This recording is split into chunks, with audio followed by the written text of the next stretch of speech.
Good evening, everybody. Welcome back to the Texas Prison Transparency Project. This is episode 9. So glad to be back here with y'all tonight. I miss it every week, whether we get to or not.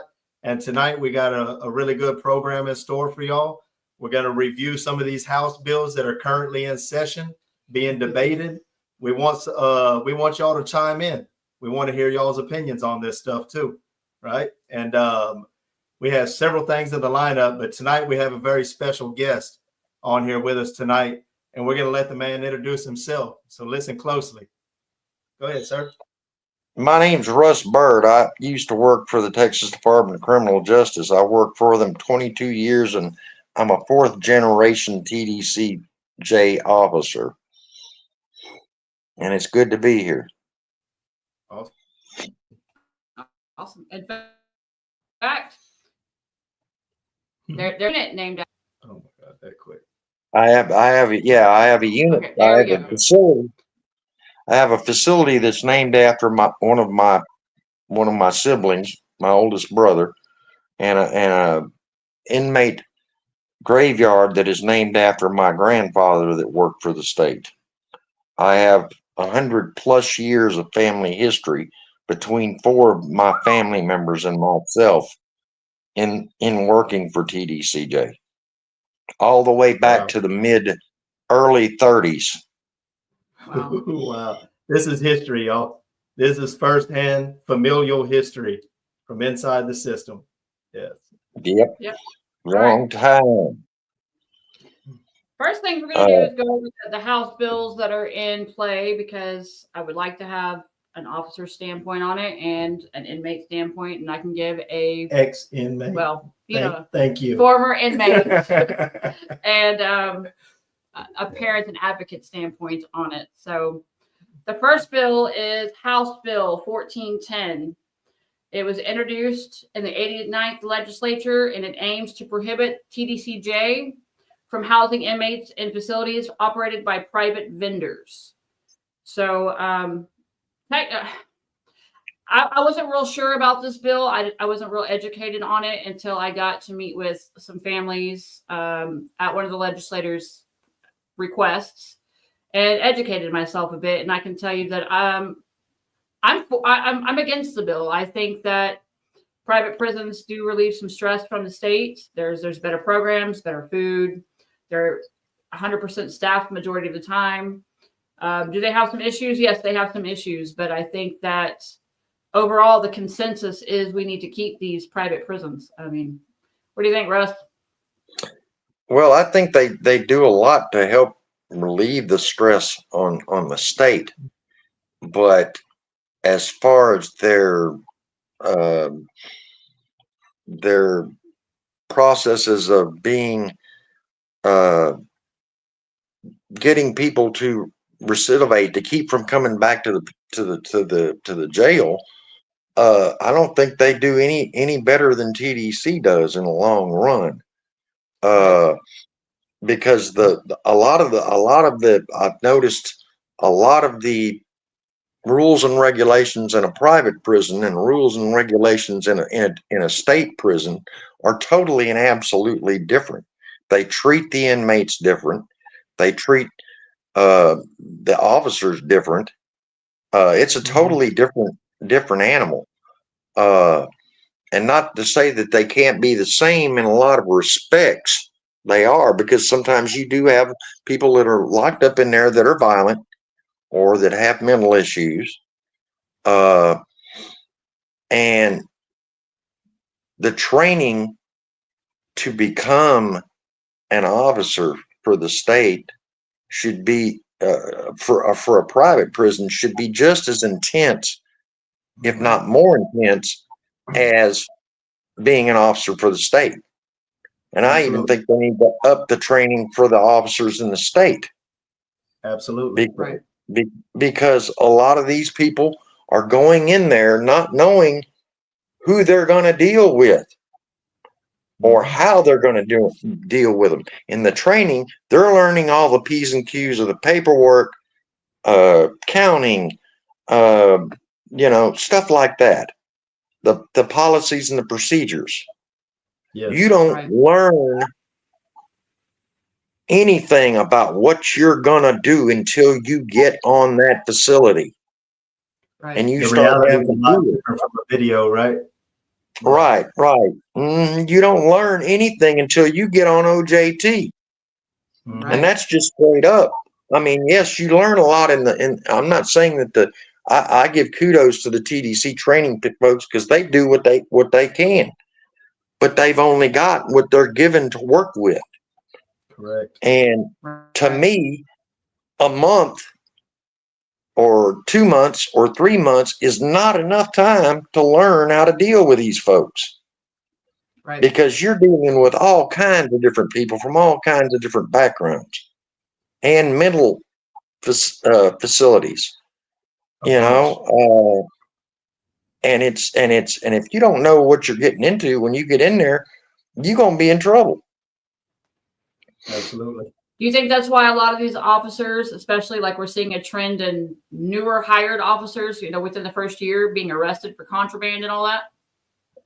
That's what's happening. They're going in there with a mentality of, what it was when I came into the system. I came into the system back in 1999, right after the Ruiz stipulation went into effect, maybe a year or so before that. And it was a fight every single day. Mm-hmm. I mean, you had to watch your P's and Q's, because if you walked up and said the wrong thing at the wrong time to the wrong person, even if it was another employee, the next thing you know, it's something could be going on. Absolutely. And I've seen many a person hurt over just stupid stuff that would not, a lot of people will fight over stupidity out here in the free world, but in there, these guys get damn near everything they have taken from them. They can't go when they want. They can't eat when they want. They can't talk to their girlfriend or their wife when they want. They can't shower when they want. It's all on a schedule. And when a person gets put in there anyway, they're thinking, oh, I'm gonna get treated like BS for the rest of my life as long as I'm in this place. And that's the mindset of a lot of the offenders that come in. Yes, it's a grim outlook. Right. That's a negative outlook from the get-go. I'm locked up. I'm innocent. You know the old saying, everybody's innocent in the penitentiary. So you think you have to toughen yourself up to be able to deal with this and survive it, and that often goes to you have to get enough firsthand experience at dealing with somebody that you don't know what they're going to do in any situation that you might come up on. I can tell you several stories of individuals who underestimated somebody just because they thought they were in a gray suit. They thought, okay, I'm going to tell you what to do. You're going to jump. I'm going to tell you how high to jump, and then you're going to do it. And that's not the case. Yes. Yeah, it doesn't really work like that. No, it does not work like that at all. But a lot of these people that come into the system as employees have that mindset. Yes. They think that gray suit is going to stop them from putting their hands on them. Right. And that's not the case. It's a rude awakening. Well, and that kind of leads me into the new proposed House Bill 2756, which is also known as the Joby-Motley Act.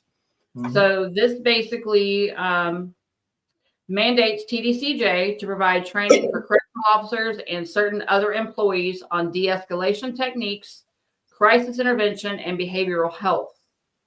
Will that? I think it'll help. I think that will help immensely. If they can actually get the proper training from proper professionals. You have to have the proper training.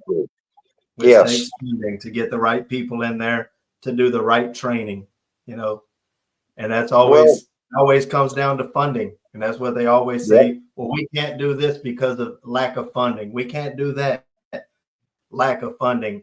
But they just built a new training facility for sergeants and above for what'd you say, $60 million? Something like that. A lot of money. So they can afford Yeah. that. But Yeah, well, that's just like the pay for the COs. yes. They could up the pay for those COs in a heartbeat. Yes. They just don't. They don't want to. They want to put it into other things instead of putting it back in. I can remember back when my dad and my grandfather worked for them. Mm-hmm. The prison paid for itself. Right. Yes. Literally. As it should. All the agriculture and all the industry work. Yes. The inmates grew their own food, just like they do now to a degree. Right. They produced all of the stuff that they produced in the inmate factories, of course, but they produced their own food and they ate good. They worked. Not to say they didn't get out there and hump on it and worked, because they did. Head high. Right. But in the same token, they were eating good. They were eating steak. They were eating all kinds of stuff. The officers were eating steaks for dinner. Right. And the level of respect back then compared to now, back then it was way up here. Yes. Now it's way down here. Do you think there's the no respect? Short of staff plays into a lot of this too? Like, getting rid of the host squad and all that other stuff. People see it as slave labor. And I mean, I can see that point too, but Well, I think they should be. I think if you go out and you do what you're supposed to do, you do what you're asked to do, just like my grandfather was saying. You should get treated with respect, and they should freaking they should compensate you for that. Give them some sort of compensation where they feel like they're worth something. Right. Because right now, that's not in there. That's not there. Not to mention all of the indigent inmates that are in the state of Texas that don't have the ability to go to the commissary window and buy a bag of coffee or some good toothpaste, some deodorant, which deodorant is not provided by TDCJ to inmates. They'll give you a couple of small bars of soap a week and something to brush your teeth with, but that's it. No deodorant, no bunch of things, and these people don't have the ability, but you don't want them to find different ways to hustle because it breaks the rules. So pay them at least a token. It ain't got to be much. Even give them an incentive. Give them an incentive to freaking want to go to work and want to go out there and learn a trade. And it builds a good work ethic. Absolutely. Right. And because if you don't give them any kind of incentive, regardless of what kind of sentence they're doing, all you're going to have is trouble. It just feels like punishment. And as we say, slave labor, because if you work, you don't get nothing in return. If you don't work, though, they're going to punish you, and the punishments are going to continue to be progressive until you lose your custody level, G4, G5, so on and so forth. Then you're having problems trying to make parole and get out of prison. And TDC tries to tell you, well, we reward you with good time, but good time doesn't apply to any aggravated offense. It is totally meaningless. So you're not giving them nothing at all. I can understand the, not having the good time when you have an aggravated offense. Because now I look at it like this. If you go in there for something that's aggravated and way friggin' major, you killed 5 or 6 people, or you did do something that's really, really, really freaking out there.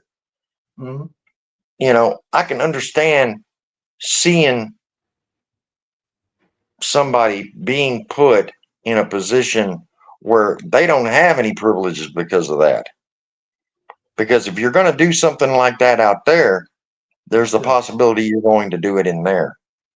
I can see that they wouldn't want to help such a person make parole early or something like that, because they might be a danger to society. Right. Well, I understand that, but you got to understand too, some of the sentences that they're handing out nowadays for some of these aggravated crimes, astronomical. They're astronomical. They're mind blowing. When I left one of the facilities that I worked at, there was a guy who, when I first walked onto that facility, I was walking down the hall and this guy walks up to me and he looks at me and he says, "Hey, boss man," he says, "what's your name?" And I told him, and he said, "Well, would you be any kin to Captain Joe Bird?" I said, yeah, old timer, that's my grandfather. This guy was in his 70s when that happened. He had been put in the penitentiary for first-degree murder in his 20s. Yes. And did time under my grandfather. Yes. And I just looked at him like, "You've been in the penitentiary how long?" Yes. On two different facilities. He's only been on 2 facilities his entire incarceration. Yeah. And he'd probably already done 55 and a half years. My grandfather died in 1963. That is incredible. To give you an idea. And he was just as respectful as he could be. Yeah, that's mind-boggling there. When shortly before I retired, he got parole. In all likelihood, he was. And got out. I don't know how such a person would adjust. That's hard. Because you can't, at 70 years old, what are you going to do? What you can't get it. Ain't nobody going to hire you at 70 years old. You're going to just straight out come out on Social Security or retirement, if you even have that. Right. Yes. I know another guy. So he wouldn't get that. Yeah. Right. Hi, Brittany. Real quick, guys, if people want to be antagonistic in the comments, you'll get blocked just like that person was. Just let it be known. We're here for a positive conversation. We can all agree to disagree, but we're not gonna do name calling and all that other stuff. So just saying. Anyway. Respectful debate. All opinions are welcome as long as you can substantiate it with some type of logic or reasoning. We're all ears. You see what we have here: advocates, ex-offenders, guards that have generations of experience and knowledge. We're welcoming all viewpoints here, trying to come to a positive outcome. How can we actually help the situation? Yep, that's it. All right. So, Russell, let me ask you this. Okay, we have a comment here. Outspoken says they should encourage COs to get college credits in basic and criminal psychology with proportionate salary upgrades. The de-escalation might be more common. Schedule 1 per shift with the higher credentials, including CPR, drug overdose intervention, etc. Continuing education is needed for staff interacting with inmates. It might just help the staffing issues as well. What do you think? Well, as far as college credits go, you've got some folks that have got college credits. You got a lot of folks, matter of fact, to become a major or above, you have to have college credits. 2 years of criminal justice. Yeah. Right. Minimum. Yeah. Now, does the state pay you to go to college? Like, say if you come on as a advance, they don't? No, the state does not pay for a college education. They will not pay for that. What's funny about that is that they pay for like substance abuse counselors to go and get certified. They'll hire you on without your certification and put you through school. Well, they'll pay for the minor certifications. Yeah. That I can see them doing, but they're not going to pay for college hours just for somebody to get those type of courses because it's too much money. They're not going to pay that. There's no way they're going to pay that. 99.999% of this job is common sense. Right. Common sense ain't so common. Yeah, and that's true. I can understand that. Now they do a lot of steady training. Once you do get a job with them, they do in services. They do the verbal intervention techniques. They do the crisis intervention techniques. They do CPR, the medical, the firearms training, all of that. Right. But they need to up that. Right. Because a lot of these folks are not using common sense in how they're interacting with these folks. Correct. When you walk up on somebody that's doing 50 years to life, whether it's aggravated or non-aggravated, that's a person that thinks their life is over. Correct. Now, if you walk up on them for some just BS stuff and look at them and go, ah, da, da, da, da, da, da, da, and just jump four square in their butts over something that's just BS, they're going to turn around and they're going to react worse. And it's going to escalate very rapidly. And it's going to escalate it. Yes. It's going to escalate it. I've seen it more times than I have gray hairs in this mustache. That's quite a few. Yeah. Let me ask you this, sir.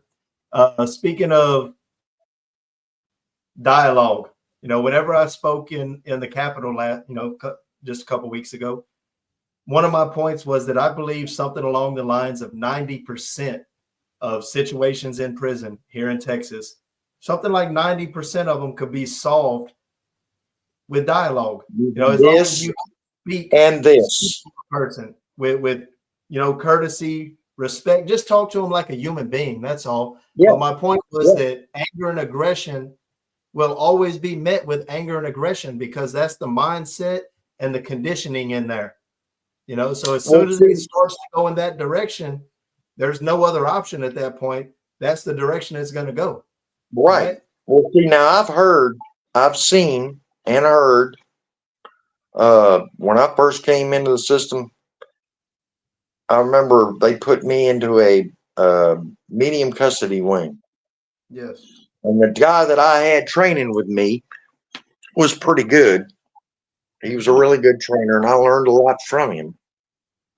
But I can remember one guy walks in, we're sitting there and we're working on mail or something. And they noticed that I was new. Yes.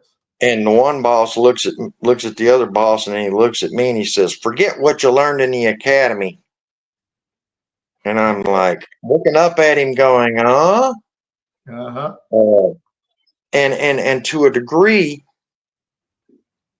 it's not that you should forget what you're learning in the academy. What you learn in the academy helps you to get to where you're comfortable in doing whatever you're doing. But it's the attitude. It's all about the attitude. You walk in and some guy's having a bad day and you don't know it. Yeah. The next thing you know, you're getting your head took off your shoulders. Literally. Over nothing. Yeah. Worst beating I ever seen in my life. Family dying while they're in there. They have children that they can't see, and custody battles going on, and wives that strained relations. They got all or a parole set off. They may not be getting along with their cellie or somebody on their wing. Yeah. You never know what you're going to walk into when you walk into one of those facilities on a daily basis. One day it's going to be one way, and the next day it's going to be another. So completely different. That's exactly what you said. I believe you can boil a very large percent of the issues down in prison to attitude. The attitude that you approach. It's on both sides. It's not the job in the situation. Right. It's on both sides. Correct. You know, it's on the offender side and it's on the friggin' officer side just as much. Yes. So are This is officers trained and are they encouraged to have this, what I call, I call it the negative prison culture? Are they are they brought in to be like, okay, you have power over these people, now use it? Well, some people, I think it depends on the person. Mm-hmm. There are some people, and I've sat back and said this to many an individual. That person don't need to work here. Right. Period. Just because of their attitude. Yes. It's because they put that suit on and they get a little bit of authority under their belt, and it goes right up here in the top of that head. Makes me think of the Stanford Prison Project. Mm-hmm. Yeah. Yeah. Yes. And that's where the problem, and you know, other people can enlarge this. When you get 3 or 4 friggin' people that have that same mindset and they're all working in the same group. Mm-hmm. Yeah. Yeah. They feed off each other. Oh yeah, they feed off each other. And they try to see who's going to be the toughest, you know, who can handle people the most, right? And speaking on the inmate side of that, you know, I've mentored a lot of guys over the years, and one of the things that I tell them about is you cannot succumb to this inmate mentality. You know, there's a lot of different aspects to the so-called inmate mentality, and a lot of them constitute what you would refer to as institutionalization. But the one I'm speaking about right now is the whole us against them attitude. There's so many inmates that develop this attitude, and it comes from a relatively young age with the music and the culture and everything, and just gets reinforced that I hate all cops. And even though COs cops, I hate all authority figures, right? And there can be no absolute mentality like that. You know, you have to be able to see past that and work with individual people and make your opinions or your judgments off individual merit, because life is not black and white. I always tell them life is a million different shades of gray. You just got to deal with it, man. I mean, we all want to simplify things to make things easier, but life just ain't simple most often. Well, and not all offenders are guilty of their crimes. A lot of them well, aren't even guilty. Well, you got to understand too. It's just the same thing I can go back to from earlier. You know, everybody that comes in there has a different mindset. Yeah. They all committed a different crime. They were all raised differently. They're all from a different part of the state. They are all from different monetary, you know, socioeconomic classes. Economic classes, different colors, different religions, the whole 9 yards. Now, my predisposition was if I'm working a housing area and I see one guy messing up in a day room, for example, I'm gonna walk in there and I'm not gonna mess with the whole day room because that one guy is messing up. I'm gonna go to him. Right. That's very mature. And I can give you an example of that. I had an incident one time where I go in and there's one TV in this day room. And the day room's fairly full. And I asked the seats in front of the TV what they want to watch. Well, the tables away from the TV are all game tables, so they're not supposed to be watching TV. They don't get a vote. Right. Well, I take the vote. They want a movie. Well, the guys on the game tables, they want sports. And I'm like, no, y'all don't get a vote. Because that's the way it's supposed to be. Yes. So I put it on a movie. And I leave. And I come and I do a round and I come back. And when I come back, the TV is on sports. Yeah. So what happened was apparently one of these dudes had either jacked or stolen a remote. Very common. Yeah. And they changed the TV. I'm like, oh no, you're not going to disrespect me like this. And in a way, it could have caused a lot of problems. Absolutely. But the individuals that were sitting at the tables respected me to a degree for what I did. Mm-hmm. I walked off in the day room and I'm like, what in the heck is this doing on sports? Right. And everybody's looking at me like, I don't know. Okay, Mm-hmm. well, y'all want to do this, then I'm going to do this. Click. I pulled the plug on the TV. Turn it off. It says, now you can sit here and not watch TV until the next shift comes on. That was about 2.5 hours before shift change. Made a stand. Yeah. Within less than 30 minutes, Mm-hmm. the guys that wanted the sports on the TV, they were up on the bars of that day room going, boss, boss, boss, plug the TV back in. We'll watch a movie. We'll watch a movie. No, no, no, no, no, no, no, not happening. Y'all made your bed. Now you can lie in it.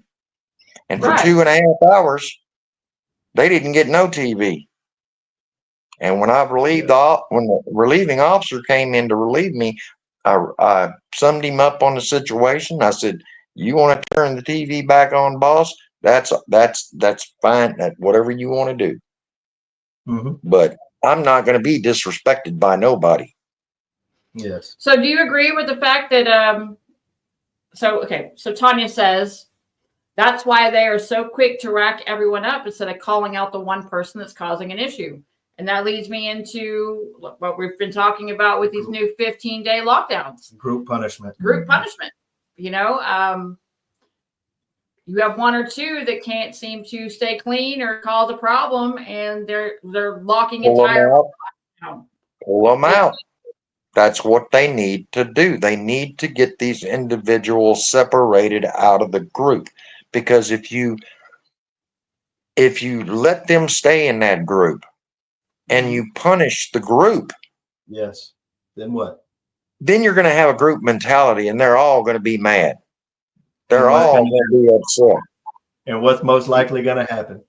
And most likely it's going to cause a problem, either between the officers and the inmates, or between the officers, or between the whole wing and one certain set of officers.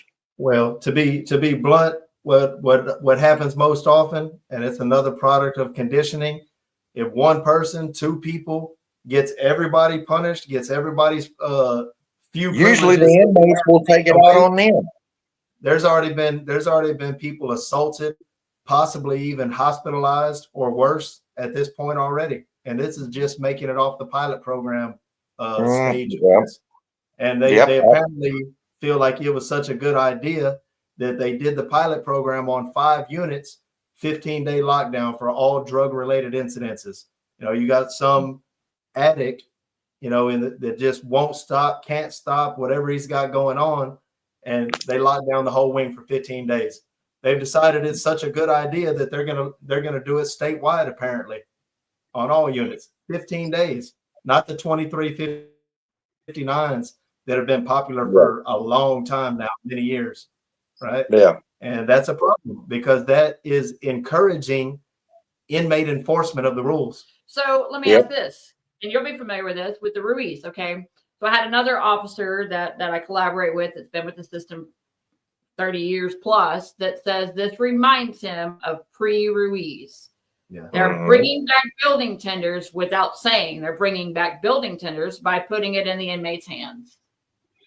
Well, I've seen that happen. I can't say that I haven't seen it happen where somebody got theirs because of the fact they made a whole wing mad because they did something and got them all in trouble. Correct. I'm not going to say that don't happen, because it does. It's a mindset. Okay. Right. You know, you get us in trouble, we're going to come back on you. I've seen it. Yeah. And I've worked all the forms of security that you can work. I've worked trustee camp. I've worked administrative segregation. I've worked high risk administrative segregation. I've worked medium custody, close custody, general population, and lockup. And once the block or the housing area gets that mentality, yeah, they're going to take it out on those guys. They Yes. ain't All right, gonna. They're not So- going to stand for somebody messing up what they've got, the few little privileges we have. Yeah. what So they've let me ask earned. you Yeah. this. Is it a civil rights violation for the ones to be punished, that the ones that are getting punished that didn't cause the infraction or have the infraction? You know, what Well, is the fine line? I mean, well, that's why I think they should separate them. Right. That's why I think they should separate them. You know, and don't get me wrong, administrative segregation, you know, a lot of people have bowed down on what administrative segregation does to an individual. And I can understand that.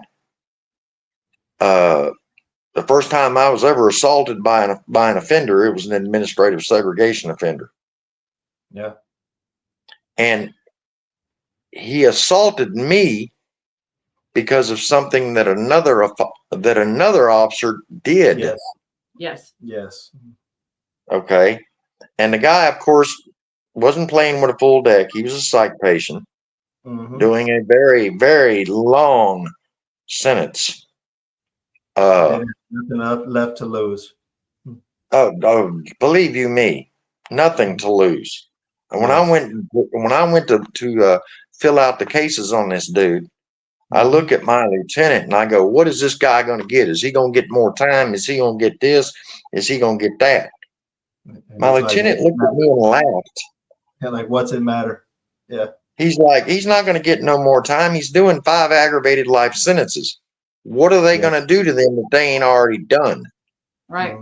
And They're not going to charge him. They're not going to charge him with assaulting you. They're not going to give him more time. So I just wound up getting assaulted for nothing. Right. Now, the other officer that was involved in the situation didn't do anything wrong to cause the situation. He did his job. Right. Yes. And he found contraband on the inmate or inside the inmate's cell. Right. And that's why the inmate got upset. It's like with that boss that got beat down at Telford. Ooh, I knew you were going to bring that up. I know the guy that did Okay. it. He used to be my neighbor on the French Robertson unit in AdSeg. Okay, Billy that Tracy. dude did not have anything against the freaking boss that he beat up with that bean bar. He'd been doing that for years. His name's Billy Tracy, and He he'd beat been doing that. that for years. You know, anybody that offended him, the very first officer that he could get to was who he was going to take it out on. It didn't matter if they were cool, not cool. That's how he was, and he had And that's the mindset. This is why they have to separate those individuals. That's the mindset. That guy didn't do anything to him. Right. That dude didn't do anything. Yeah, we're going to answer Angel's question. Okay, so one of the main, I guess, issues families keep bringing up about civil rights violations with the lockdowns is that they have no communication with the outside world. However, TDC has found a loophole with this by delivering mail, whether it be e-messages, paper mail, whatever, on day 5 and 10 of these lockdowns, so they're not actually being completely cut off. They're finding the right loopholes to stay away from these civil rights violations. The only thing that I can possibly think would be when they're not allowed to go to religious services. That's the only thing I need to kind of look into on that one. But as far as everything else, I don't know about the constitutional rights or civil rights that are actually being 100% violated. I've been trying to find them. Somebody else asked about a solution. So one solution that I have is officers, do your paperwork. If you see somebody, including if they just fail a drug test, that's technically able to give them a substance in a penal institution, whatever the charge is. Introducing an criminal charge. Yes. Yeah. Criminal. So if we start making sure that the free world charges stick to these people, and they get more time added consecutively, not concurrently to their sentences, they might think about what they're doing. On Right. the second part of it is, and this is almost impossible, but supply and demand. If there's a demand for the drug supply, the supply is going to keep coming in. If we do not treat our addicts, they're going to want to keep doing drugs. What they need to do, and this is something I've always been an advocate of, when they catch anybody bringing stuff in, I don't care who it is. I don't care if it's upper administration. I don't care if it's rank. I don't care if it's freaking CO, a counselor, a teacher, medical, Nurse. anybody. They need to press charges on that individual, and that individual needs to get locked up. Period. End of story. Not just the inmate. Yeah. Not just the inmate. The supplier too. The supplier, and then they need to do an investigation into where that supply is coming from. Correct. Yes. That would scare some off. Because you're not. We had a guy, years ago, been working for the state probably 10 plus years. And he comes in one day and he's, unbeknownst to the unit, he's bringing the inmate stuff. Mm-hmm. And he comes in and he's got tobacco taped from his chest all the way down to his ankles. Wow. Yes. And the dude's already got 10 years in. He's vested with the state. Why in the heck are you going to do this to make extra money? It's all about the dollar. It's all about the money. Yes. It's all about that dollar. But all they did to him was fire him.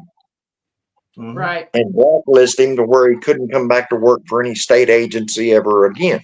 They need to prosecute these people.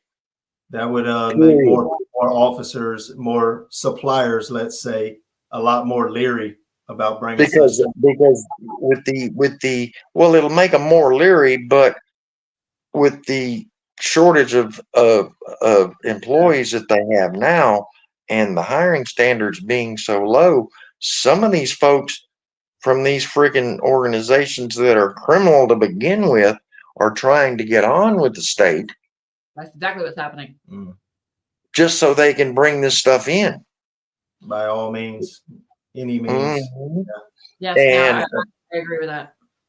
And if they don't prosecute these folks, they think it's going to make them look bad, which I can understand that.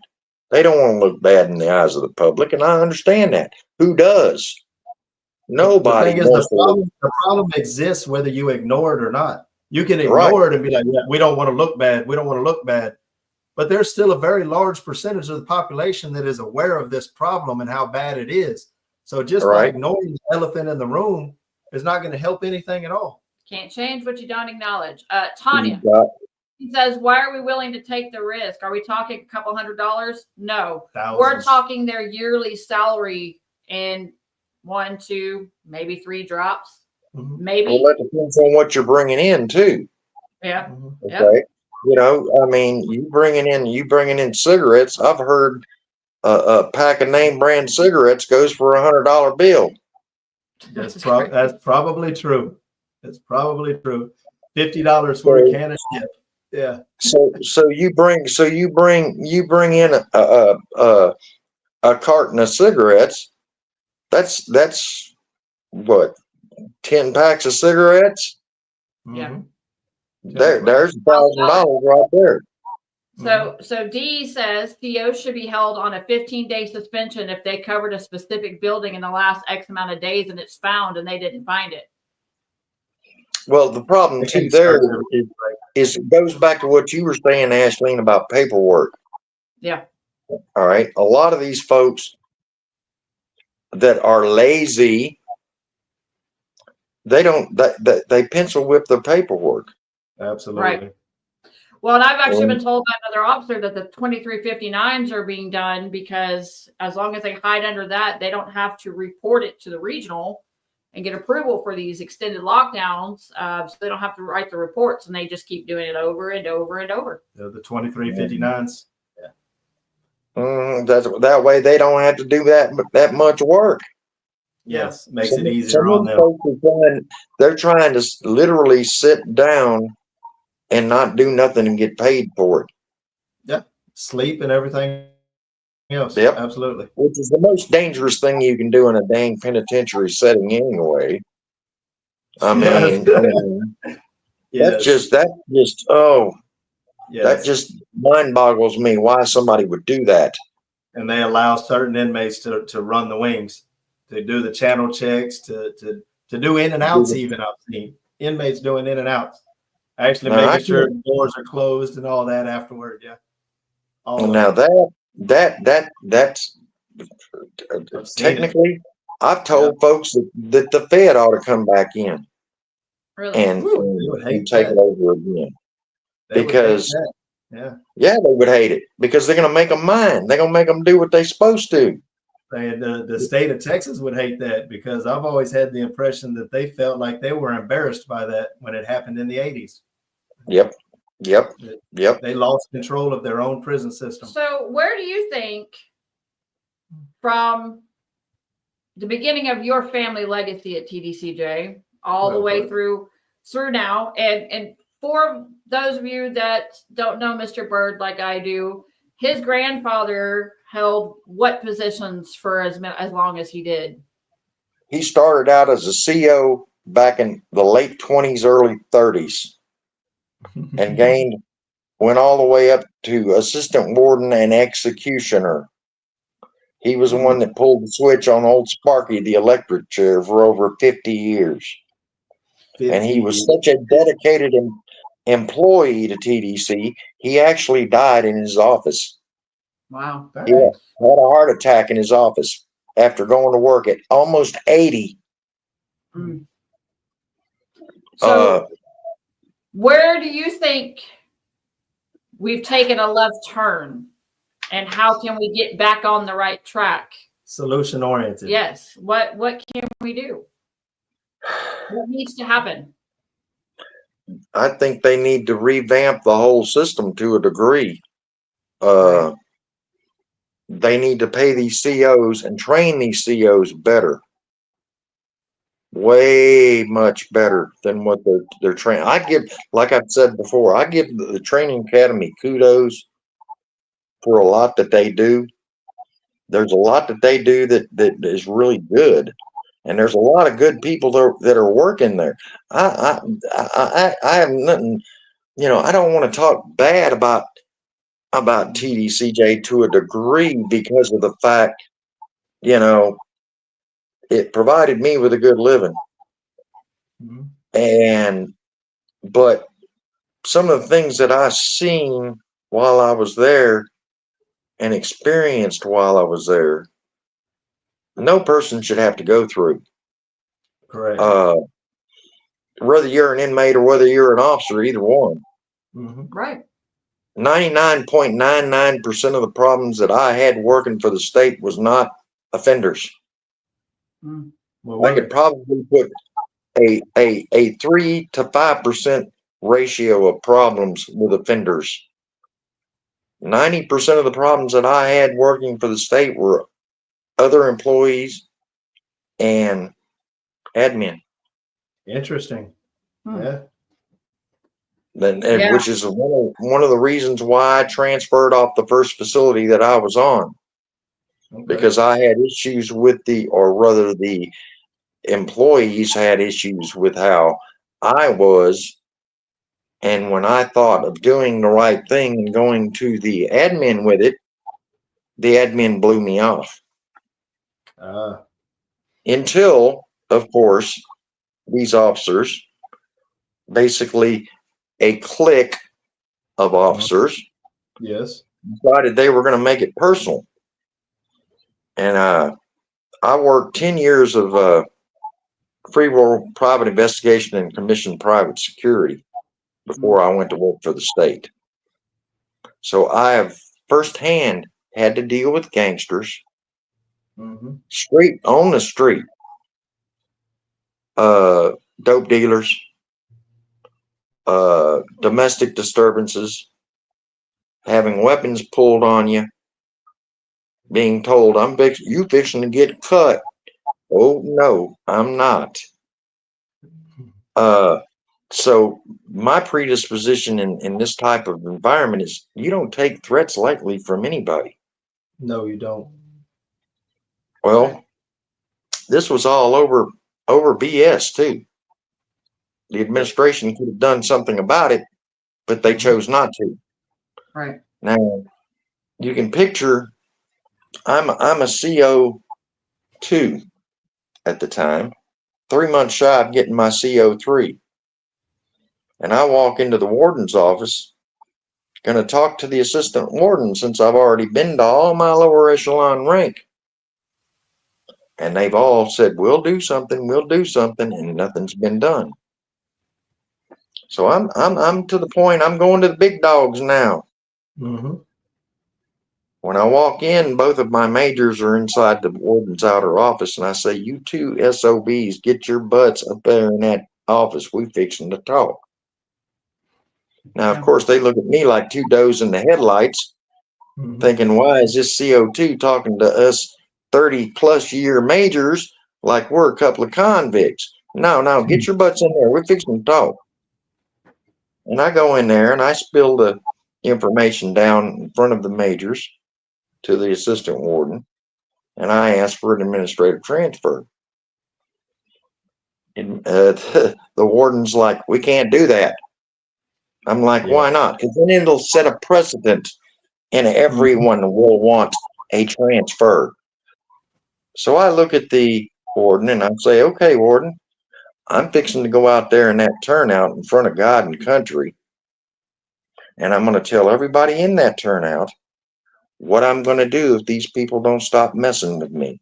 Because now they're messing with my family. Right. My children would not go out in the front yard because of this threat. And he's like coming out of his chair. Oh, no, don't do that. Watch me. Sure enough, that's exactly what I did. I went out there and I told every CO. Line in the sand. Yeah. So I'm guessing that the administration handles employee grievances pretty much the same way they handle inmate grievances. Or, I mean, do they end up missing? Do you guys retaliate against? Or, for if what with all the suicides and stuff going on right now, if an officer was to come and say, hey, I need mental health counseling for what I'm dealing with, what I see, then you're supposed to go to a CRISP member. And it just depends on what facility you're on and what person you're dealing with as to whether you're going to get good enough intervention on it or not. Now, the intervention that I did for myself, I went in there and told these people, look, y'all want to mess with me, that's one thing. Right. Now you're messing with my family. I take that personally. Y'all want to keep messing? Come on out to the parking lot. I got something for you, locked and loaded. I will not miss. So you're saying that's how bad the threat was. One of the biggest problems that you see is that the administration per se, generally and on average likely, does not support its officers with issues? It all depends on the administration. But yeah, I've seen good administration and I've seen bad, both. Correct. On both accounts.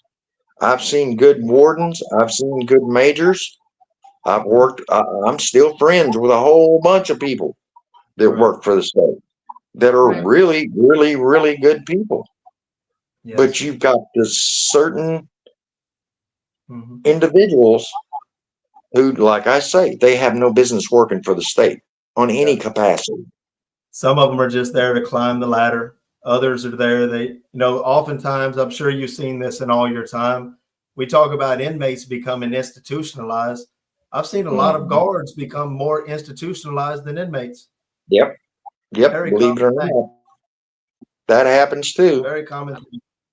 But it's the few who who have the big head on the authority side, Yes. the ones that have the authority from a CO all the way up to head warden, and they're going to go, "You're going to do what I tell you to do." Yeah. Period. End of story. That's the way it's going to be. There ain't no ands, ifs, or buts about it.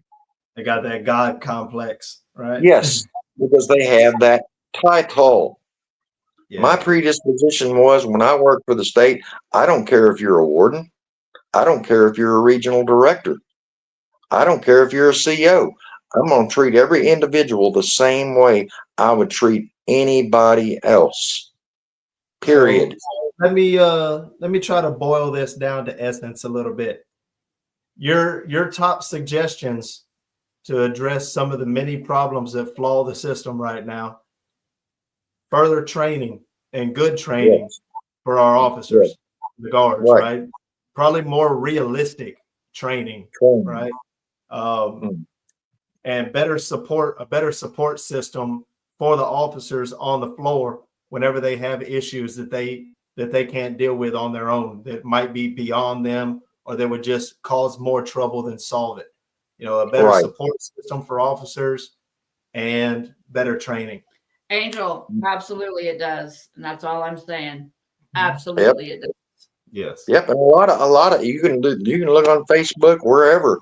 A lot of officers will say this because I mean, how do you expect the offenders to act right and look at these officers and respect them when the officers ain't doing right? Correct. Right. Correct. Yes. That makes no sense. It's a catch-22. And then on the flip side of that, another suggestion that I've been hearing repeatedly on solutions, thinking about solutions to deal with the drug epidemic on the inside, and how it's growing to where now we're having group punishment for either 23 hours and 59 minutes or 15 days at a time. Everybody losing their tablets, the communication, entertainment, what few privileges we have, commissary privileges, all of this stuff is being taken away whenever these individuals haven't done anything themselves or contributed in any way. One of the solutions that has been proposed several times by different sources is the people that are known drug addicts.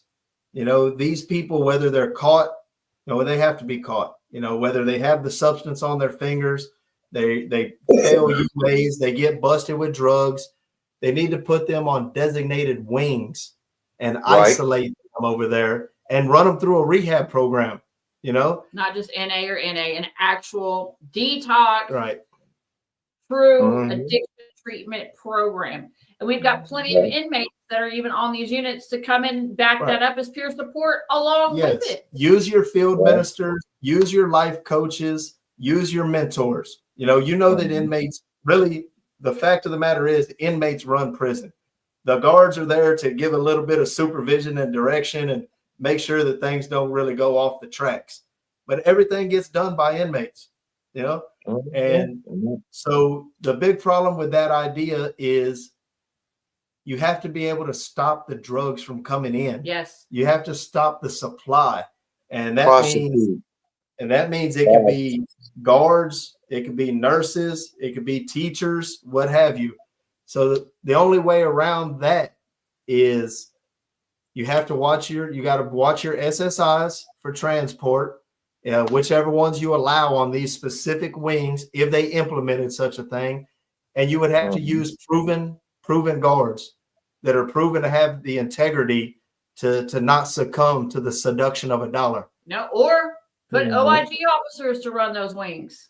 Nah, there probably ain't enough of them. Well, I mean, they need to hire some, or STG or something. Somebody that are higher trained at what they know to look for than just your regular COs. They know who the proven guards are that are kind of above or beyond, suspicion on stuff like that. Yeah, but when you're so short-staffed, you need those other places too. And more in reliable places. Yes. True. Yep.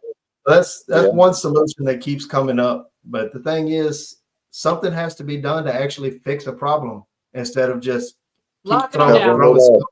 just keep locking them. It's locking them down is doing nothing but creating a hostile environment. Yes. Nobody's getting off the drugs. Nobody's getting clean. In fact, they're probably smoking more of it because they're tired. Because they don't have nothing else to do. Now I ain't got no tablet. I don't have no commissary. But guess what? There's plenty of dope out there. And they can get dope. If they have a supply, and if they have a supply, they're going to do it. I mean, it's just like I say, they need to prosecute these individuals bringing this stuff in and do active investigations. That's what IAD ought to be doing.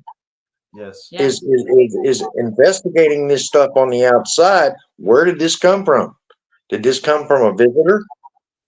Then let's investigate this and go back to wherever it's coming from. Did it come from an officer? Let's investigate this and go right back into where it's coming from, because that's the only way they're going to stop it. And really, you're not going to get all of it. I believe you're correct. If some officers started actively getting prosecuted and receiving jail time, or I don't care if it's probations and such, whatever they receive, if they have legal action taken against them, it's going to scare a lot of other officers away from that idea of making a quick dollar.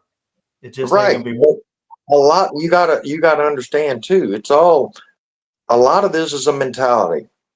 Mm-hmm. When you come in now, from being an offender, all right. Yes, when a new officer comes in that's working, whether he's on OJT or whether he's on his first day of shift or whatever, those inmates are sizing that officer up. Correct. Absolutely. To see what they can do, what they can't do, what they can get away with, what they can't get away with, and what they can get from him. Absolutely. And that's a mentality that they have to be trained. Look, no, this ain't happening. You have to be trained. You have to have a mindset that when you go into one of those facilities, that anything can happen at any time, regardless. And if you're not in that mindset at all times, it's sort of like having the old proverbial eyes in the back of your head. Yes. If you're not in that mindset at all times, something's going to happen. It makes me think two things. One, you only get one chance to make a first impression, and that lasts the longest.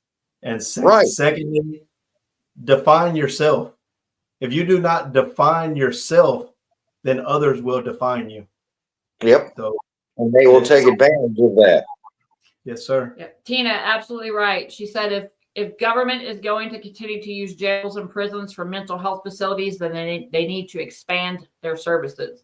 Mental health services. Well, and technically there is a Texas state code that says prisons are supposed to be able to allocate funds to run. They have to cover 80% of their inmates with addiction problems. With addiction. And treat them properly, which they are not doing. Technically, every single one of these units could qualify as an addiction or mental health facility if they chose to, and get the treatment. Mm-hmm. They're just not doing it. Well, they need to get, they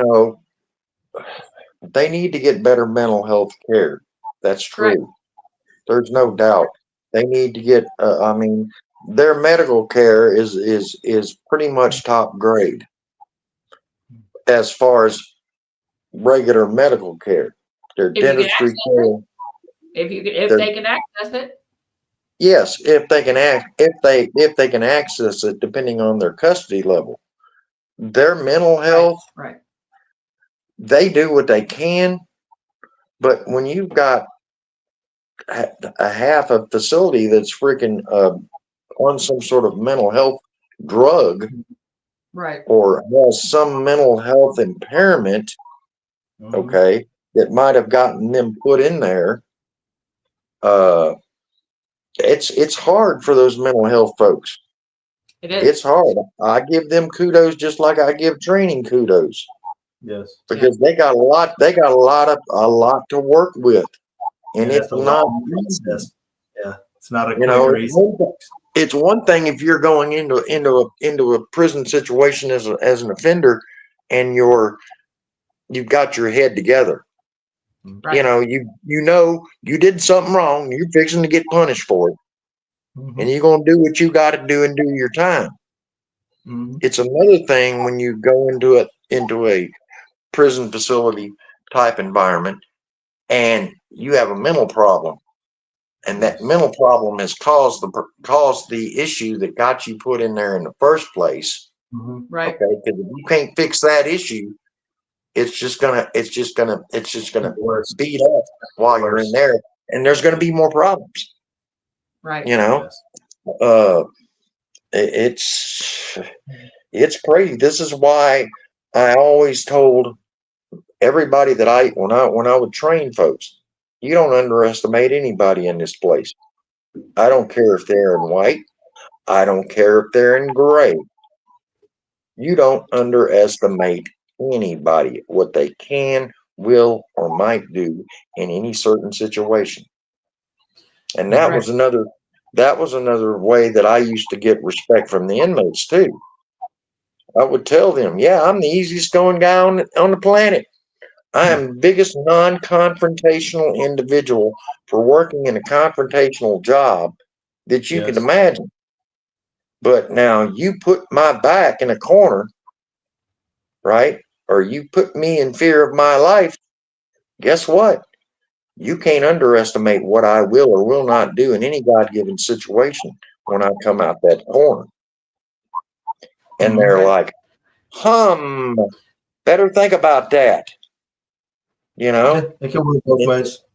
Well, the last thing I'm going to touch on this whole topic is I'm trying to create a program that is an entry-level program from the moment these men and women step into TDCJ. If you have a drug charge, or if you report any kind of addiction issues or a drug history, you go immediately into some kind of treatment program that is specific to your drug of choice.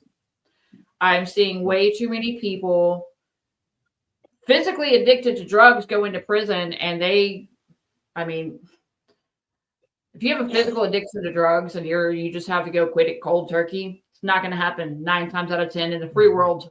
I would pretty much say 10 out of 10 back there, because that's an awful environment to try to kick something in. You're vulnerable. It's not smart. So they need to start treating these people from the beginning. If you stop the demand, you won't need the supply. That seems to make sense. If you treat a person that has a drug addiction problem upon entry, that perhaps you stop that addict from continuing to be an addict for the rest of the however many years they have to serve in there. Right. I think that sounds like a great program. The feds are doing a K2 re-entry program, treating these men at the very end, but that's stupid. Why wait to the end? Why wait till they're 6 months before going out into society? Why not address it at the very beginning? Yes. They need to. They need to, because I've seen incidences where individuals get on that stuff. Oh, that K2 it's killer. It is. It's a straight up. The majority of the ones dying from it are not users. Most of them have never used drugs prior to prison. And I'd say probably 60% of them are dying their first time or two of even trying the drug. Yes. There's individuals that you know. I used to do a lot of hospital runs. I took an individual one time, little itty bitty Mexican American guy. I came in one morning and they already had him in the infirmary. They said, "You're going to go on a hospital run. Go down there to the infirmary." I go down there, and this dude is being held down by 7 officers. Right. Itty bitty guy, but it's taken 7 guys to hold him down on a gurney, because he is. No, he's full blown. He's full blown pie on this stuff. Yeah, he's OD, and he's just going ape crazy. Yes. Yep. Now, I've took seen this. guys have seizures going through withdrawal as well on the inside. Actual physical Well, seizures, fall out of the I top took, bunk and hit the floor. Yeah. yeah, It, I took this guy. I took this guy to the hospital and sat on him for almost 8 hours. And when we brought him back to the facility, they put me in the same hallway as the wing that the housing area that he was in, where they put him right back where in his house where he was at. Yeah. And he walks up to me and he looks at me and he says, "Hey, boss man, this is how terrible this stuff is. It makes you lose your memory. It makes you lose your cognitive reasoning. It makes you lose Yeah. your muscle movement, Coordination. Yeah. coordination. It makes you lose practically almost everything." He walks up to me all sort of, and I hate to pin the term dazed and confused, but that's the way he was. And he looks at me and he says, "Boss man, my property's not in my cell. Can you tell me what's going on?" He didn't remember the whole episode. Wow. a lot of them don't. And I had to stand there and explain to him, "Look, you don't remember being in the hospital?" "No, boss. I took you to the hospital." "I don't remember it, boss." Dang, man. How That's sad how is that? devastating this stuff is. I don't care if it's in there, if it's on the street. They need to get rid of that stuff. It's a scourge, and not to mention it makes people violent as heck. Yeah. Yes, that too. This guy was threatening to kill all those COs that he was holding that were holding him down, and he don't remember none of it. He didn't even have a clue of what he was actually doing. That was not a cognitive choice he was trying to make. It's just the drug, and Yeah. it's a big difference. It's a really Yeah. big difference. But then when he came down from it, he didn't remember anything. Right. I mean, He didn't remember them holding him down. He didn't remember me taking him to the ambulancing him all the way to the hospital. And such a person can wake up and have a whole slew of new charges and new sentences come down on him, but you don't remember it. How sad and is he don't remember it. And it's like they all need to do because something about this. They either have an addiction or they're seeking some type of escapism from the mental hell that they're living in. Right. And I can understand that. I can understand they want an escape from freaking being locked up in there. Because, it don't matter. I lived it 8 and 12 hours a day for freaking 22 years. Yes. Only difference between me and them is I got to walk out the gate after that shift. But it's no different. It's no different. That officer is locked up in there just like those offenders are. Right. And if they don't have the same mental health, they do. The same mental. Well, if they don't have the same mental health approaches to be able to get treatment, right, like the offenders do, in addition to the drug treatment, yes, it causes. There's 99.9% of your problem right there. You have a high divorce rate with officers in TDC. You have a high suicide rate with officers in TDC. You have a high rate of officers who are alcoholics. Yes, that have worked for the state. Come to work drunk, many of them. And it's a crying shame. Yeah. It's a crying shame. I used to tell folks all the time, we got a whole generation of people that are getting locked up in these places that are freaking. They're never going to know what it's like to be on the outside world because of the time that they're giving out. Right. Yes.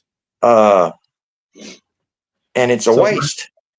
So perhaps counseling, the availability of counseling, legitimate counseling, could help with a lot of officers. But my very first thought to something like that is it would be very akin to the military, where they provide such services, but it's frowned upon to actually use them. your coworkers and such would frown upon it and make fun of you. And there's so many people who need it and who might even want it. They would be discouraged from actually engaging in it. Embarrassed. Yeah. Yeah. Well, see, that goes back to the same thing about what I was talking about earlier with my problem on my first facility. Okay. Yeah. This was common bull BS harassment. All right. Yes. TC supposedly has a zero tolerance policy for harassment, any kind of harassment. And if you're caught doing so, you're disciplined or you're separated. All right. So just harassing. Yeah. Yep. Yep. It got to a point. It got to a point where I carried a weapon with me everywhere I went. Yep. Before I transferred off that. Those coworkers. Yeah. Yeah. Because of the coworkers. And I flat told them, drive on up in my front yard. Come on with it. Yep. You're gonna So meet something. We have two separate areas of interest here that need fixing, that need help, that need solutions. We have the inmate population, which has always had and is always going to have problems and issues. Nature of the beast, for lack of a better term. You know, right. But we also have the officer corps that from COs on up, you know, to what have you, that actually has a lot of legitimate concerns and issues that they could use help with as well. You know, and so yeah, this actually helps me solidify in my mind. We have two different areas that we need to work in to try to make and things it better. All needs to be, and it all needs to be addressed. It all needs to be addressed, not just a little bit here and a little bit there and a little bit over here and put this under the rug over here because we don't want to talk about it. That needs to be addressed too. Yes, absolutely. Right. All right. Well, I think we got that kind of point. So I guess the finality of the night is we're gonna end this on a positive note. Hey. We've talked about, we need to talk about the staff and the administration that have actually changed people's lives. Yeah. So, because they exist. I'm going to give it to this one because he dealt with it more than I have or so, but then I'll throw some in at the end. All right. So just like you've mentioned, man, there's plenty of bad ones, both inmate and officer, like, you know, and but at the same time, the ones that don't get much of a mention are the really good ones, man. Good officers, good COs, good chaplains, good administrative types, and they exist. They're out there. You know, in all honesty, it's less than a majority. They're definitely in the minority, I'm sorry to say, but they exist and they really do make a difference. You know, it's funny. I look over here at the comments right now and I see one of them that I have in mind. Yep. Michelle Griffin, hands down, absolutely the best chaplain I ever met in 25 years in prison. You know, genuinely cared, went to bat against the administration all the time, you know, for inmate rights, religious service rights. The guys in this religious group or that religious group, they want to do this for this holy day observance or that holiday of theirs. And she'd get told no. But she wouldn't take no for an answer. You know, she learned the policies. She would quote the policies to the wardens. Well, it says here in policy, this, and this. We're supposed to provide this. And, you know, she was successful more often than not. And sadly enough, the majority of the administration absolutely hated her for it. But she really did help a lot of people. And that makes an impression, you know. So I'd like to give her a shout out. Chaplain Griffin, appreciate it. Well remembered. There's been others along 25 years, you know, a quarter of a century. You know, I caught my charge when I was 17 years old. I entered TDCJ at 18 years old, and first 10 years were very bad, very dark times. But after that, it was a slow climb up the ladder, and eventually I finally made it out. I survived. But along the way, in no particular order, you know, these are some people that I thought about over the last couple of days that I've never forgotten, that I think about quite often, a matter of fact. that deserve some recognition, because I know you good ones are out there and we appreciate it. You know, so often. In all actuality, I don't mean to cut you off. In all actuality, that's what's holding them together right now is those good people. Yeah. Yes. Yeah. That is the only thing that's holding that place together right now is those good people that know how to take care of business in that respect, know how to freaking know their policies, know what they can and what they can't do. Yeah. Otherwise, it would all be chaos. It would all Yeah. collapse. Yes, that's true. So, and that's the last thing you want to have happen in one of these places. You never know when just a kind word, even though, you know, what do they say? Kindness is free, but priceless. You never know when a kind word at the right time or at the right day, you know, to the right person can make all the difference in the world. It can literally save somebody's life, no less. Well, it's just like I've always said. You treat somebody how you want to be treated. The golden rule. Until they give you a reason to treat them otherwise. Right. Yes. And people see that, you know, regardless of whether you're in white, whether you're in gray, whatever. If somebody treats me with respect and treats me like a human being, that's what I'm going to give back. Be the example. Treat me any other way, and you're going to get what you dish out. Be the example, man. There's no more readily available examples in prison than the COs that walk the floor every single day. You know, be the example, or as Gandhi put it, be the change that you would like to see in the world. You know, live it, walk it, talk it. You know, but along this journey, walk the walk. You don't need to be there. Period. Correct.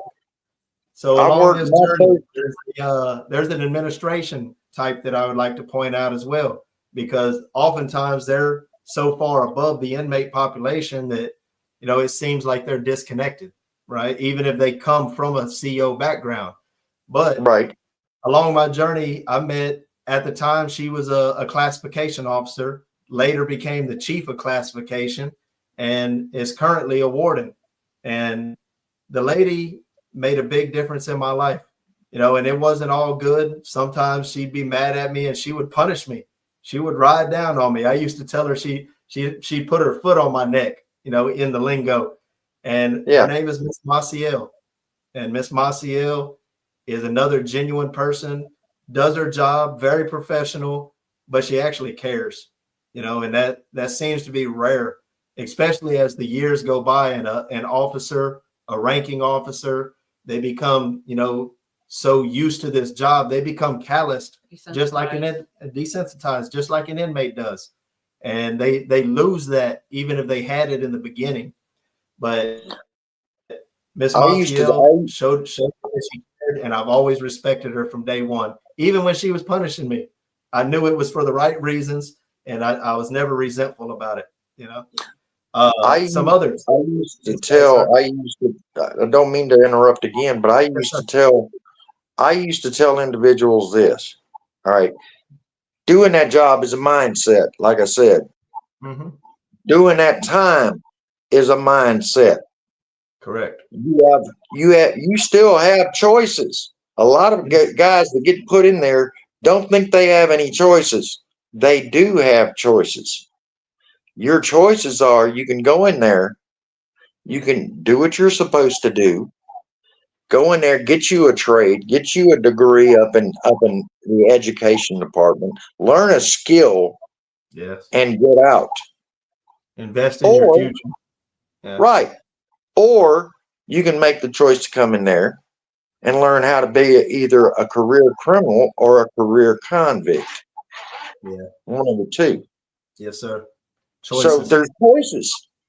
You know, I mean, it's on both sides of the street, you know. And I used to tell inmates that, and they look at me and you're right.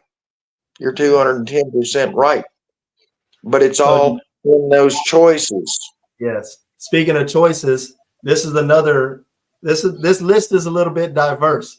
I semi-consciously chose people in different professions in prison that stood out in my mind over all my time, right? And this next one, man, he was a teacher, I went through the grad program back in 2010, right? To get at, and I got out of SEG, graduated in 2011 and never looked back. But part of the grad process is you have to take certain classes while you're in there. One of them being CIP, which is the Cognitive Intervention Program. And we had a teacher that, man, he was so good. And they always say that's a good class, a good curriculum, but the teacher kind of makes or breaks it. The teacher is either good and knows how to interact and knows how to bring these lessons to life for you, or they don't, or they're just going through the steps, right? And this guy, his name was Mr. Gott, like Gott. And to this day, man, I'll never forget it, because I was already in a process of learning and growing and educating myself.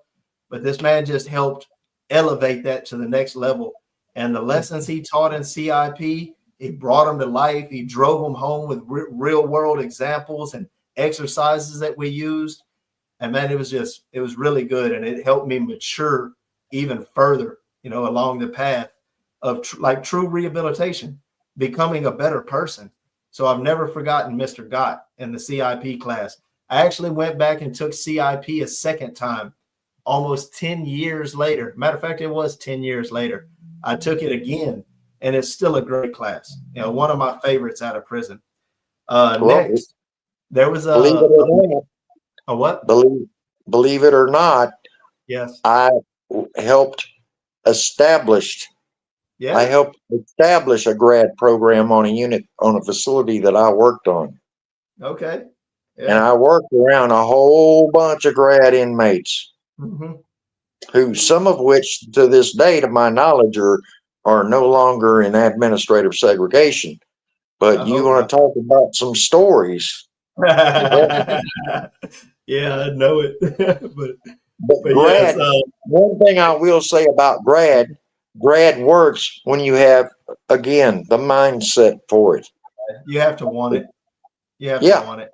Yeah. If you got the mindset that you're just using it to get out of SEG, to get back into population, to do whatever you want to do, yes, you're going to wind up right back in SEG. Yeah. But if you have the mindset for it and you do what you need to do, it's a positive program. Yes, it is. I enjoyed it. My next example is a different background. This was actually, I suppose you would call him a contract employee, because he wasn't a CO, wasn't a guard. He was the maintenance supervisor on a unit I was on. And after I got out of grad and went to GP, this was the first man that gave me an opportunity.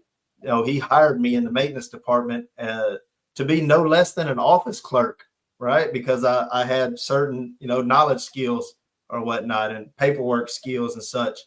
And I remember some of the actual maintenance techs, which are also what we would call free world employees, civilian employees. They went in the office and closed the door, and they asked him, man, like, what's that guy doing in the office? That specific word for word, he looks like a gang member, right? And Mr. Snyder, which was this man's name, Mr. Snyder told them people, man, I don't care what he's been before. I'm giving him his chance. Y'all give him a chance, and we'll see how it plays out. And I'm happy to say that I stayed the maintenance clerk for about the next 6 years before I ended up getting a different job. And then I ended up working in the boiler room and getting some boiler room skills and such like that. But the man gave me a chance when most people wouldn't, just simply because of my appearance, because I was a product of the state. I'm covered in tattoos, and all that. And, a lot of times you get judged on appearance, but the man gave me a shot. And, I'm happy to say that he never regretted it. So, yes, I always remembered him, different sergeants and such along the way. I spent the last 8 months of my sentence on a really terrible place, but there was a really good sergeant that helped me out several times. And he didn't do anything that was against the rules or crooked or unethical. He just chose to treat me as a human being instead of just an inmate or a number or a dog that needs to be put back in his cage or anything like that. The man showed me compassion, and he showed me humanity. The man's name is Sergeant Soto. And man, I'll never forget him. He actually helped me out in my life, and he's a part of why I am who I am and I am where I am today. So that's another one. Another chief of classification that has helped me out along the way and showed me humanity. Sadly, from what I've been told, she's no longer working for them. She apparently had enough, either quit or moved on to another position. But a chief of classification named Miss Rodriguez showed me the same type of humanity. And she took the time to actually speak to me as a person and as a human being, and tried to help me address the problems and issues that I were having. And we were successful with addressing such things because she chose to actually help me and work with me together. This is a crazy one for you with my background, right? An STG, I don't know if he's a sergeant or not, but an STG person, right? Gang intelligence. I'm an ex-gang member. I don't want nothing to do with these people, right? I don't want their attention on me at all. They for some reason they want to put me back in a seg cell, which is like a person's worst nightmare, right? But there's a STG person, man, that helped me out along the way. Same thing, just by showing me humanity, has pulled me out, called me out, man, to his office and been like, man, what's going on? I'm not trying to get no information from you or nothing. Man, what's up, bro? What are you going through? You're having problems. You're struggling. I'm hearing about it. I'm seeing it. What's wrong, man? Is there any way I could help you? At the time, there was an addiction problem going on, and he knew I was trying to get clean. I'm trying to better my life, and he even told me, like, man, if you need me to lock you up back here in the back for a couple of days, man, let me know. I'll do that. Right? Like, gave me the choice, the option, and like, man, it's just crazy. But the things that people will do, and just to help you out. Another example was a major. I really knew the guy since he was like a lieutenant, and he's a warden somewhere now. Mr. Moreno. He punished me often enough, but at the same time, it was never for unjust cause or reason or taken to extreme. The man spoke to me as a man-to-man talks, about just growing and changing and looking at the future and taking a realistic look at your life. And the man helped me out. I'll never forget him. So Major, Warden Moreno, wherever you happen to be, good deeds. And lastly, I'll mention the CO on the floor, of one of the last units that I was at, a female officer, and she just does her job. She's not crooked. She doesn't have any inmate boyfriends, doesn't bring in dope, and she can be a firecracker. But Miss Jackson is also a very humane person. And if you treat her with respect, she's going to talk to you right. She's going to greet you when she comes on the wings. I know it sounds so simple, but so often you just treat an inmate like a person. We crave that. We feel like we're treated like dogs and animals and slaves so much of our life, day after day. It's demeaning. It's very demeaning. And it's dehumanizing. And we wonder why the inmate population has such an anger problem. Because I had a temper problem for many, many years, most of my life, and there's just so much stuff because anger is easy. When the place teaches you, the culture teaches you not to show no weakness. So you don't want to cry. You don't want to be overtly depressed. You don't want to, any of these softer emotions, or it might attract the predators, right? So you got to be tough. You got to be stiff. Anger is easy. Anger makes you feel strong. Anger makes you stupid. Anger gives you a lot of regrets afterward. What is it? Moments of pleasure, years of pain is the saying. Yes. So these people that just choose to treat inmates as human beings, take 30 seconds, 1 minute, here and there, at different times throughout the course of the day, the week, the month, the year. And man, you never know how much of a difference it makes, because it really does, man. And so for all the good COs out there, man, all the COs and the rank and the administrative types and the numerous teachers, It's such, man, that actually care and haven't lost their humanity, haven't become so jaded and cynical and calloused that they just don't care anymore. And they're just trying to make it through another day. Man, y'all really do make a big difference. Sometimes you never know it, and all too often you never get to hear it. But I'm here tonight to tell you, you've made a difference in my life. Many of y'all have helped me along the way. Many of you I will never, ever forget, and man, y'all deserve to hear that, because that doesn't need to die. You need to keep that part of you alive, because that's the best part of you. Yep. So thank you all. Appreciate it. All right. So last thing, I put something out this week where I'm running a project through this month before the Texas Board of Criminal Justice meeting on April the 25th. I have also been asked to run this project through to the legislators of the state corrections committee. I'm asking for letters from the inside, but I'm actually going to open it up to former inmates as well. Staff, anybody that wants to send them in, but I'm really, really particularly wanting from the offenders right now. Tell their truths. I'm going to make these binders. So far, I've gotten about 40 letters in just in the last few days. Mm-hmm. You guys cannot be at these meetings. You guys can't give your public comments. But it can be submitted. But I can submit it to you, for you in binders, so that way your voices are heard.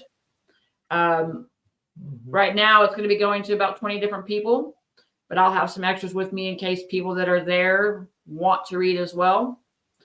My long-term goal for this is maybe to start publishing some anthologies, but for the current time being, you guys have voices that need to be heard.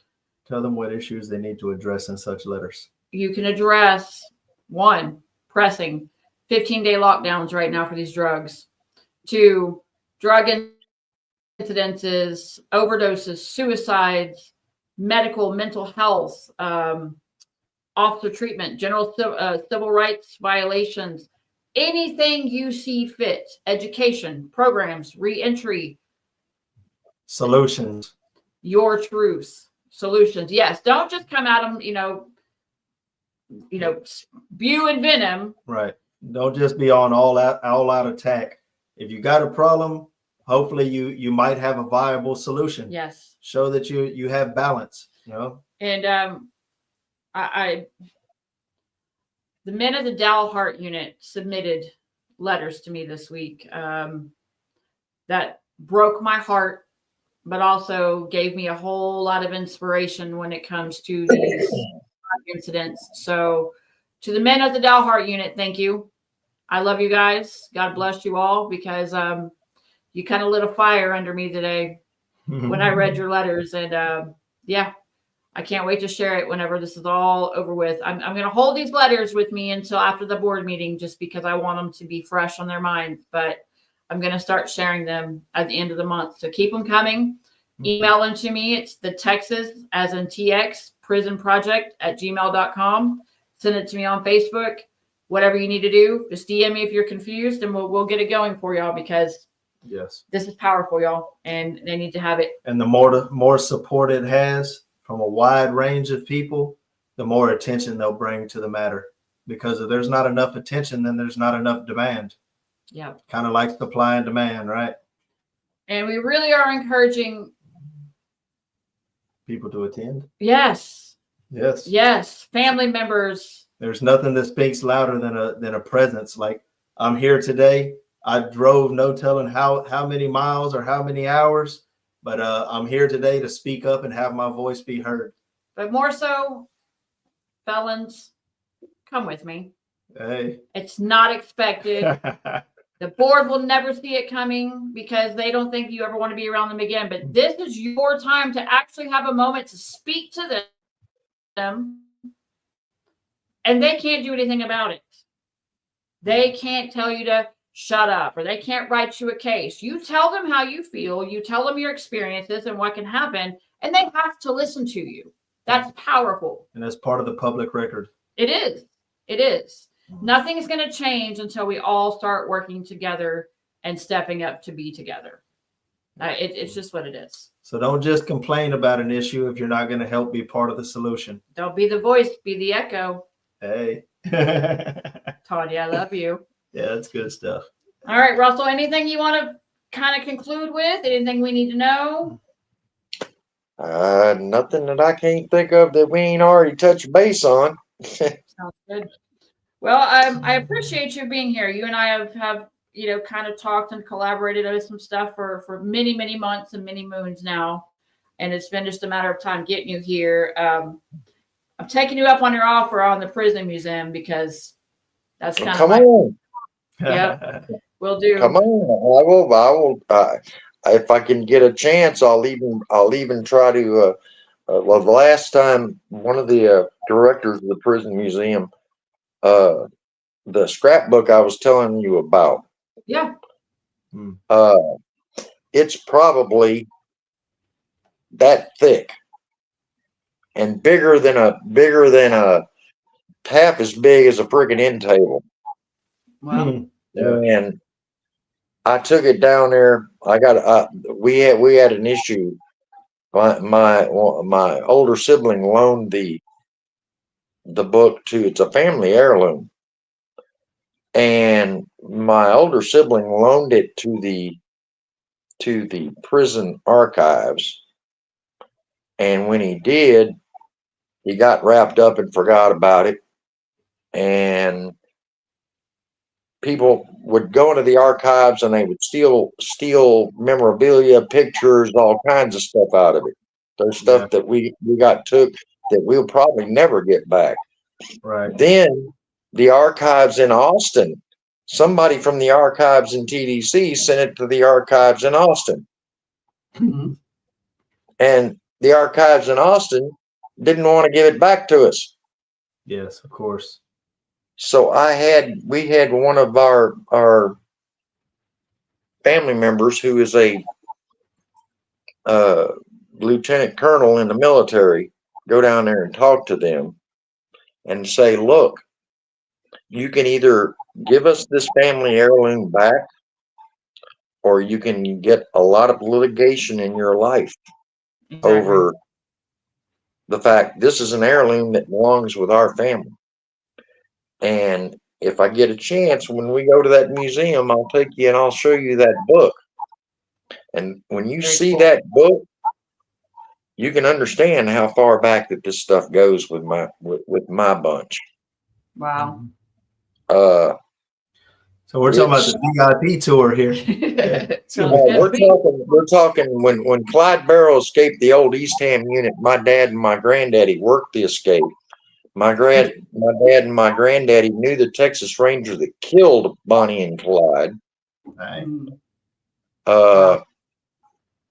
My older sibling ran the rodeo for over 10 years before it was brought down. Wow. And there's a lot of that in there. You ought to be like the highest paid tour guide for TDC that there could possibly be. Oh, I could give tours. I mean, I know practically. Yeah, well, I know practically the museum like the back of my hand. I know pretty much most of the artifacts that they have in there. And that would be just a little added extra, that you don't see. But when I took that, when I talked one of my brothers out of the book, I wanted to take it down there to get this stuff preserved. Mm-hmm. And when I took that thing down there, because this brother was really hard about giving it up because he didn't want it to wind up being swiped again. Yes. I said, they're not going to swipe it. I'm going to make damn sure they don't swipe it. And I took it down there, and when you should have seen the look on this director's eyes. He was like a kid in a candy store. I bet. Literally. Treasure. Because of some of the stuff that is in that album. And you come down and I'll take you to lunch and I'll show you that album and take you on a tour up there. And you'll be surprised what you can learn. Awesome. Really, Look forward right, to a it. lot of stuff that you might not know. All right, here. Well, maybe when we come through that way, we'll have to meet up. We'll have to see if this parole officer will approve us here. Come on with it. Come on with it. If you can, All right. come on with it. Let's tell everybody Okay. bye. Yep. Have a good night. We'll see you next week. See ya. Enjoyed it.